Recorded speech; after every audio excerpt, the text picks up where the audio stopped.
கிறிஸ்துவுக்குள் அன்பான கர்த்தருடைய பிள்ளைகளே, இன்றைய வேத வசனமும் ஜெபமும் 1 கொரிந்தியர் 2:15 ஆவிக்குரியவன் எல்லாவற்றையும் ஆராய்ந்து நிதானிக்கிறான், ஆனாலும் அவன் மற்றொருவனாலும் ஆராய்ந்து நிதானிக்கப்படான்.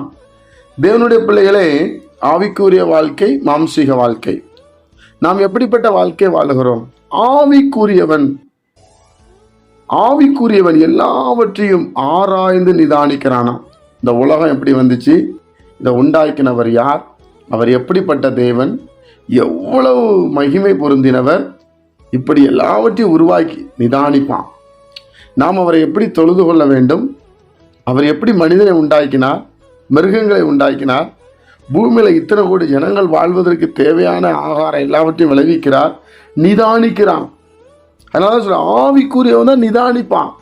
மாம்சத்தில் இருக்கிறவன் ஓடிக்கிட்டே இருப்பான், டென்ஷன் ஆகிட்டே இருப்பான். என்னமா இவன் தான் உலகத்தையே தூக்கி நிறுத்துற மாதிரி. பிரியமானவர்களே, அப்படி அல்ல. நிதானிக்க தெரியணும். நிதானமாக நம்ம தேவனுடைய கிருபையினாலே ஒவ்வொரு நாளும் ஆண்டுட்டு அந்த ஞானத்தை கேட்கணும். நமக்கு அந்த ஞானம் இருக்குன்னு நான் சொல்ல மாட்டேன். ஆனால் ஆவிக்குரியவனாய் மாற்றுகிறது கர்த்தர். நமக்கு ஆவிக்குரிய சிந்தை இருக்க வேண்டும், ஆவிக்குரிய எண்ணம் இருக்க வேண்டும். அவன் தான் நிதானிப்பான், நிதானிச்சு பார்ப்பான். நம்ம பிஸ்னஸ் என்ன, நம்ம வேலை என்ன, நம்ம குடும்பம் எப்படி நடக்குது, நம்ம குடும்பத்தில் ஏன் இந்த பிரச்சனை வருது, ஏன் என்னுடைய வியாபாரம் விழுது, ஏன் வியாபாரம் குறையுது, ஏன் ஊழியம் ஸ்தம்பிக்குது, நம்ம இடத்துல என்ன தவறு, நிதானிப்பான். வேதம் சொல், நிதானிக்கிறான், ஆராய்ந்து நிதானிக்கிறான். வேத புஸ்தகத்தில் உள்ள வசனத்தை சரியாக கேட்டு அதன்படி நடக்கிறவங்களுக்கு தான் தேவன் கொடுக்குற அந்த ப்ராமிஸ், வாக்குத்தத்த வசனம் கிரியை செய்யும்.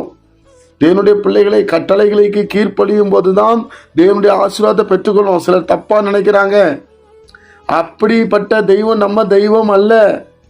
நமக்கு அதனால தியானித்தோம், கெட்டவனை நல்லவன் சொன்னால் கர்த்தருக்கு பிடிக்காது, நல்லவனை கெட்டவன் சொன்னால் கர்த்தருக்கு பிடிக்காது. அப்போ நம்ம நிதானிக்க தெரியணும். யாரை என்ன சொல்லணும் நிதானிக்க தெரியணும். பொறுமையாக இருக்கணும், செயல்படணும். நம்மளுடைய காரியம் எப்படி நடக்குன்னு ஆராய்ந்து பார்க்கணும், வசனத்தை ஆராய்ந்து பார்க்கணும். இந்த உலகத்தில் நம்ம ஒன்றும் கொண்டு போகிறது இல்லை. மரிச்சதுக்கு அப்புறம் நம்ம எங்கே வச்சிருக்கான்னு யாருக்குமே தெரியாது. தேவனுடைய பிள்ளைகளே, நீங்கள் நன்மைகளையும் நியாயங்களையும் உண்மையும் தேவனுக்கு பிரியமாய் நடந்தால் அது ஒரு பெரிய ஆசீர்வாதமாய் மாறும். அதைத்தான் அவர் சொல்றாரு, ஆவிக்குரியவன் எல்லாவற்றையும் ஆராய்ந்து நிதானிக்கிறான். நீங்க போற ஊழியக்காரர் எப்படின்னு பாருங்க, நீங்க போற பாஸ்டர் எப்படி பாருங்க, உங்க சபை எப்படிப்பட்ட சபைன்னு பாருங்க, அங்க என்ன போதிக்கிறாங்கன்னு பாருங்க. உண்மையா இருங்க, இயேசுவை பிடிச்சுக்கிடுங்க. பிதா, குமாரன், பரிசுத்த ஆவி சொல்றாங்களா, நிதானிச்சு பாருங்க. கர்த்தர் உங்களை ஆசீர்வதிப்பார். பிரியமானவர்களே, ஜெபிப்போமா? பரிசுத்த பிதாவே, நம்முடைய குமாரன் இயேசு கிறிஸ்துவின் நாமத்தில் வருகிறோம். எங்களை ஆவிக்குரியவர்களாய் மாற்றும். இன்னும் அதிகமாக கிட்டி சேர உதவி செய்யும். தெய்வ பிரசன்னம் இறங்கட்டும். எவ்வளோ ஜனங்க ரட்சிக்கப்படலை, பிசாசு போராட்டத்தில் இருக்காங்க. ஏசப்பா, அவங்களெல்லாம் நாங்கள் உன் பக்கம் கொண்டு வர கிருபை செய்யுங்கப்பா.